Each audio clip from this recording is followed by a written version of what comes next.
Hi everyone, my name is Lagato Skansi, the host of Strategica channel and your investment and financial advisor. So today's video is dedicated to all the young professionals out there who probably want to get started on their financial journey. Also to my 20-year-old self, what I wish I could have known at that age and what financial decisions I could have made to make sure in today's times I'm actually doing far much better than I am currently. If you're a returning subscriber, thank you for the support and the love, and for new viewers, I hope you enjoyed this video and that by the end of it you would have hit the subscribe button and the notification bell so that you get notified each time we post new content. So remember, we want to keep the conversation going, so please do leave your comments in the comment section down below to make sure that we can get back to you if you have questions or ideas for future content. So most of you know, I work with a lady, her name is Mokhanso. I think this video is of all the things and opportunities that I had at her age. Now what could I have done differently and what I could have achieved at that age. So for me, being in my 20s, now I just see opportunities and more opportunities because one, you don't have any responsibilities, and responsibilities, I'm talking of me now having to run a business that sometimes you have to actually finance through your own pocket. Responsibilities, and I have a child, I have to now think of saving for their education and everything else in between. So as a young professional, I think the one thing that you actually want to do, the first thing you want to do is to save and save some more. Reason being because at a young age, yes, I know I did go out, I was going out, I was partying, I was seeing friends, I enjoyed my youth and I have no regrets when it comes to enjoying my youth. But could I have done other things better? Yes. But is because whenever there is an emergency, whenever you need something done, there is that cushion that you have. And I think Mona, we have talked a lot about having an emergency fund. So you first of all start by saving through an emergency fund. If you have done savings for a while and you see you're very dedicated to that, then we graduate to investing. So I think saving and investing go hand in hand. But we first of all start with our savings, and then once we are good with that, then we start investing. Because at the end of the day, if I'm 20, in 2014 and I was 24, I would have literally have had 8 years of savings that I would have done over the past 8 years, and those savings, because of compound interest, could have grown a lot, because I think as part of your employment contract you are supposed to have a retirement fund. So I have a retirement fund that I had while I was still employed there. From the first employment that I worked there for around 2 years. So all that money, I never withdrew it. And come now, which is how many years later, because I think I stopped working there, I resigned in 2015. So 7 years later, when I go and look at my retirement fund, the fund benefit has doubled. So it means, was I saving a lot during that time and having put away money, I would have actually made a lot more in terms of interest income, dividends, and the investments themselves just gaining more in terms of their capital appreciation. So really the point is, let us put away money in our 20s, let us invest as much as we can to make sure that we take advantage of compound interest and let our money work for us. Then the second one is debt. I think video, I have a video, we'll link it up here, but we'll put it down in the descriptions down below. My credit card journey. How much? And the whole night like misfortune, but the fortune was in South Africa. So in South Africa, even if you have an employment contract, you can go get your credit, you can go buy a car, you can do whatever you want. So my pitfall was when I got a credit card. Well, ideally I got it to pay my fees because I needed to fund my actuarial science boards. but very quickly the credit card was now not used for that. Well, it was used for that, but as I kept on paying it, now I started using it for my other things, my purchases here and there. I was withdrawing money, I was just paying the minimum balance, and it was just havoc. So over 2 years I was paying a credit card. Ha ke qeta ho e patala ke ya manene ha tjhelete ba available ke withdraw, and it was just a vicious cycle. Balance ya teng ne sa e tlase, and I think because of the financial freedom or the things that we get to do, all of a sudden the world of credit gets open to you, and sometimes the decisions we make are not so beneficial for us, because credit card balances are class on a monthly basis. So let us be aware of the type of credit that we take from a young age and the reasons why we are taking that credit. Look now, what are the different payment options that you can take? Because I think one of the other things going on, do you actually need a loan? Do you need a clothing account? Or do you need to lay by? So because a common syndrome and the best thing is to talk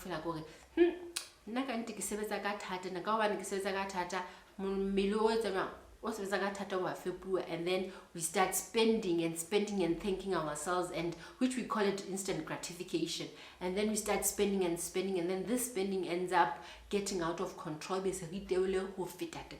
and then now debts that we can't pay off. Our clothing account, it's now maxed out, and we now can make the monthly payments, and in do affect what our credit record. And I'm flying touch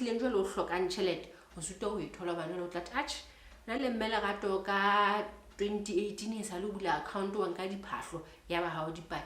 so we need to be aware of these things, because these service providers do subscribe to the credit bureau, and they do keep your history. It comes and it catches up with you. Okay, so the next one, which I think someone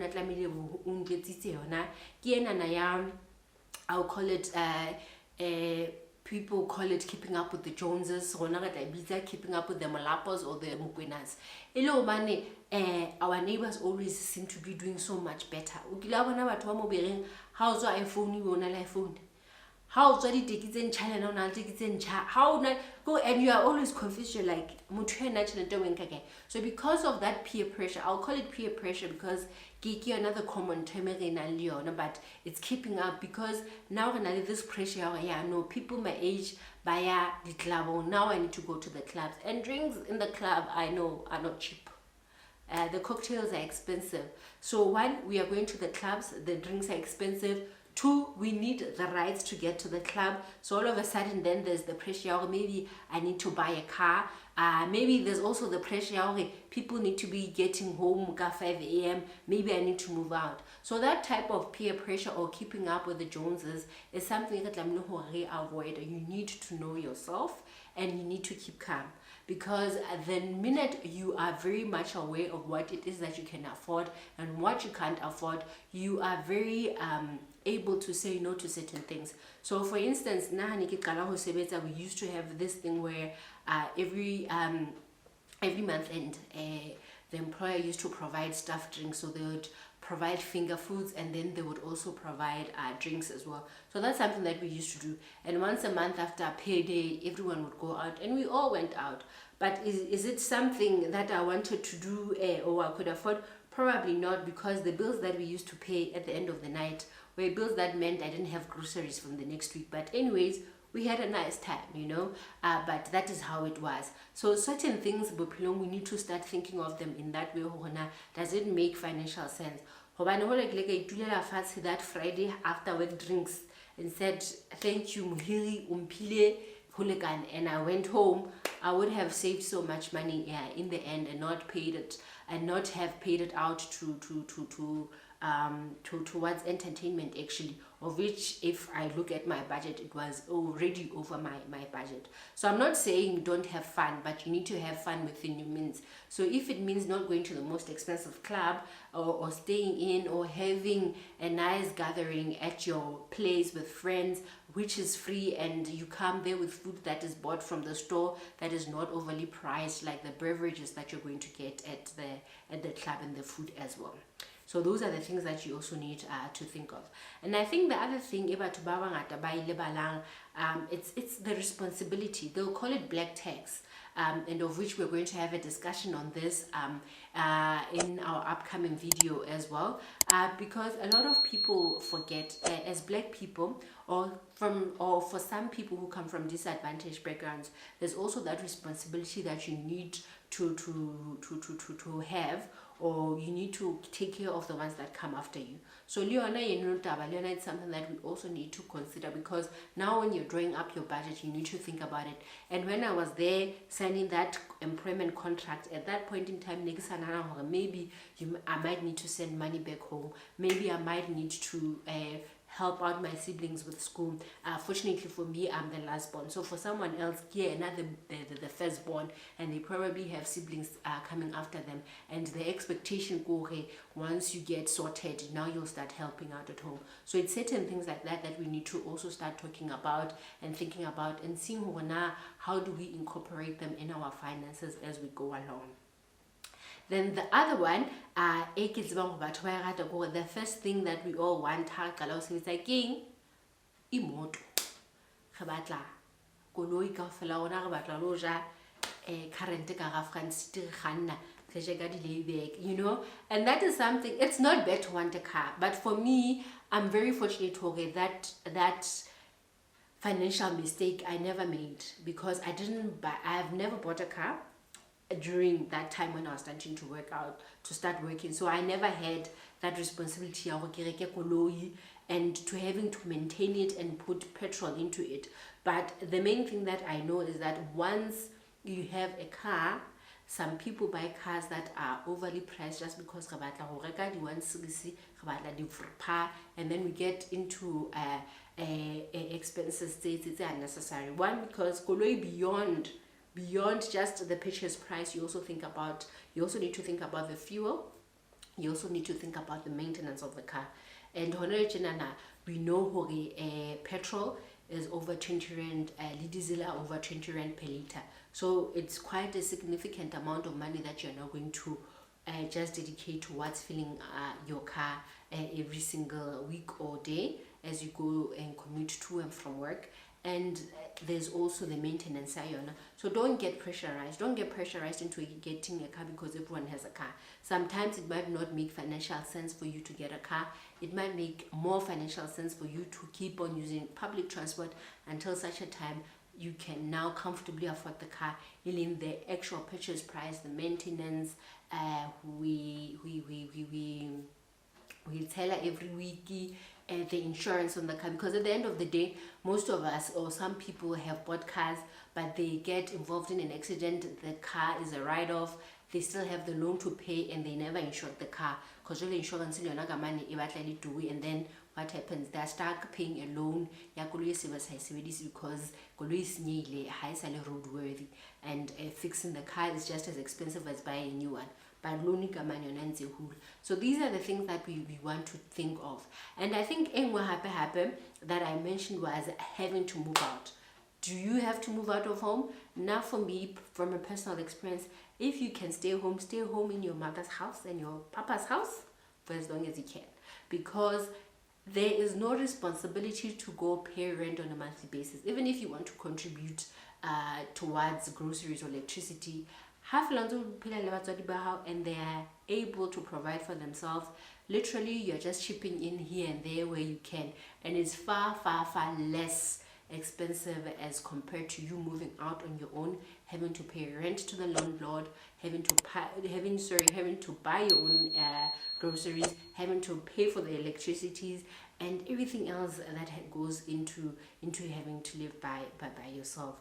So genuinely, all I'm trying to say is that in our 20s, there are financial pressures that come with just by virtue of being in your 20s and by virtue of just your friends having started work. Because at the end of the day, let me say some people might have very huge salaries to begin with. Eventually they afford them that expensive apartment or duplex, and they afford them the car that they are driving, and they afford them the lifestyle of going out every single Thursday, Friday, Saturday and Sunday, and they come back on Monday, you know. And some people do afford that. But if you can't afford it, people, let us just accept things for what they are. If I can't, I can't. If I can, I can. And it is up to you to make sure that you make the right financial choices and make sure that certain things do not affect you financially. So like I'm saying, be able to say no when it's the right time to say no, and tell your friends that I'll give it a pass this time. Because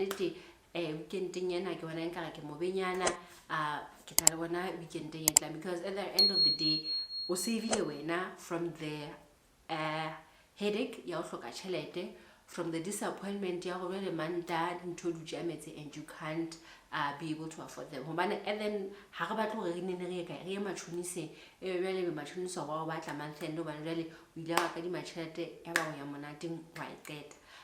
thank you for watching, everyone. I hope you find this very informative, and that we all have that conversations with our 20-year-old selves, with our 20-year-old children, if we have them and they're still living at home. Okay, it's fine. Do not put yourself under pressure, because we are still under pressure somehow. There's pressure the school, there's the pressure